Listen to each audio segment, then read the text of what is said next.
The first thing people learned in Red Hollow was how to look away. It wasn't written anywhere, but everyone followed it without question. You didn't ask what caused the shouting at night, and you didn't wonder why doors slammed so hard. You survived by pretending you heard nothing. That was the price of peace in a town built on silence. That silence was how Anna survived for years, not because the town protected her, but because it erased her. She lived near the slaughter yards where dust mixed with the smell of blood and rust. From the outside, her house looked ordinary. Inside, it was a cage that never truly opened. For 4 long years, Anna belonged to a man who spoke her name like ownership. Luke Mercer was known as a hard worker with a harder temper. He drank, he fought, and he believed fear was obedience. People called him rough but fair. No one talked about what he did behind closed doors. Anna learned to move without sound. She memorized the floorboards that creaked and the moods that exploded. She learned to hide bruises with sleeves and silence. Disappearing became her safest skill. Being noticed meant pain. The abuse didn't arrive all at once. It never does.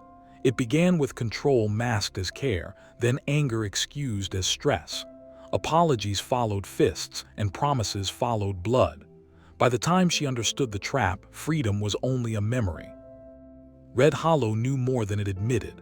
The butcher saw the marks on her arms. The bartender heard the shouting through thin walls. Even the sheriff knew, but knowing required action, and action required courage. Courage was rare in Red Hollow. Anna stopped hopping the night someone told her to be grateful Luke kept a roof over her head. After that, survival became simple. Wake up, endure, don't provoke, don't dream. Leaving alone would get her killed. The night everything changed felt no different at first. Luke came home drunk, his words already sharp. When he hit her, it followed the same cruel pattern. But this time, something inside Anna went numb instead of breaking. She didn't cry or beg. She stood there afterward, blood on her lip, eyes empty. That look unsettled Luke more than screaming ever had. He cursed and stormed out, slamming the door so hard the walls shook. Anna slid to the floor and stayed there until morning came. Red Hollow woke up pretending nothing had happened. Wagons rolled, men laughed, and no one looked toward her porch. Anna sat there quietly, dried blood on her skin, waiting for the next blow. That was when the truck pulled into town. It wasn't loud or impressive, just dust-covered and tired. The man driving it had seen too much life to rush. His name was Cole Tanner, and he hadn't come to save anyone. He came for supplies and nothing more. Still, his eyes went straight to Anna. She sat with her shoulders pulled inward, bracing for impact even in daylight. Cole noticed the way she flinched at raised voices. Fear like that had a history. Their eyes met for a brief second. Anna looked away. Cole didn't. Inside the store, he bought what he needed, but his attention never fully left her. A woman shrinking herself like that wasn't invisible by choice. Cole told himself to forget it. He told himself it wasn't his business. The lie didn't last. By sundown, Cole was fixing fence posts when the wind carried a sound across the land. It wasn't loud, just sharp enough to be real. Pain swallowed quickly. Cole stopped working. He waited. Then he heard it again, followed by a crash. The sound came from the house near the yards, the one Anna walked toward earlier. Cole stood still longer than he should have. He knew what happened to men who interfered. He also knew what happened when no one did.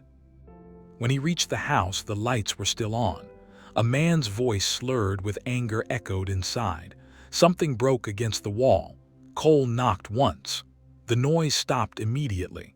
The door opened and Luke Mercer filled the doorway. Luke sneered, eyes glassy and cruel. He asked Cole what he wanted. Cole said he heard something and thought someone needed help. Luke laughed and told him he had the wrong house. Behind him, Cole saw Anna on the floor.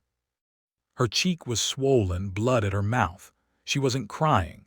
She stared at the wall like she had left her body. Something cold settled in Cole's chest. Luke stepped forward and asked if Anna was his business. Cole didn't answer. He looked directly at Anna. Their eyes met again.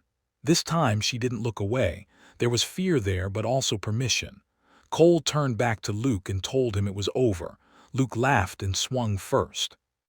Cole moved faster than Luke expected. He caught his wrist and slammed him into the wall. Bottles shattered across the floor. Cole warned him quietly that touching her again would cost him everything.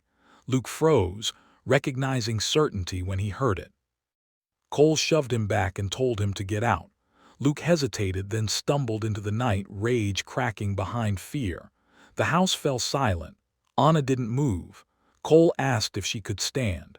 She shook her head once. Cole offered her a choice: stay or leave now and go somewhere safe. Anna whispered the word safe like it was unfamiliar. When she tried to stand, her legs gave out. Cole caught her and immediately loosened his grip, apologizing. She said Luke would come back. Cole said maybe, but not tonight. He handed her his jacket instead of touching her. After a long moment, she took it.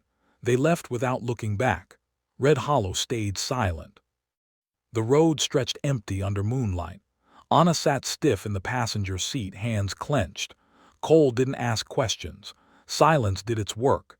She told him he shouldn't have interfered. He said he knew. She warned him Luke had friends. Cole said probably. When she asked why he helped her, Cole said he wouldn't like who he became if he ignored what he heard. Anna leaned her head back and finally let tears fall. They reached a small ranch house outside town. Lights were on. Cole introduced his sister and said Anna was safe. Anna stepped inside carefully. For the first time in years, she slept without listening for footsteps. By morning, rumors spread fast. Luke claimed she ran off. Others blamed Cole. Very few spoke truth. When the sheriff came, Luke stood beside him, demanding Anna back. Anna felt fear rise, but she didn't hide. She spoke. She told them everything. The beatings, the silence, the years. Luke stepped forward, but Cole spoke calmly about witnesses and consequences. Luke hesitated. That hesitation changed everything. The sheriff left. Luke followed, weaker than before. Anna collapsed, shaking. Cole steadied her, and this time she didn't pull away. Days passed. Some avoided her. Some helped quietly. One woman called her brave. Anna stood at the fence one evening and said she belonged to no one. Cole agreed. She never had. He hadn't saved her by fighting for her. He saved her by standing long enough for her to choose herself. Red Hollow kept looking away. But Anna had stepped out of hell. Someone had stood between her and the fire long enough for her to walk free. She belonged to no one, and that was how her life finally began.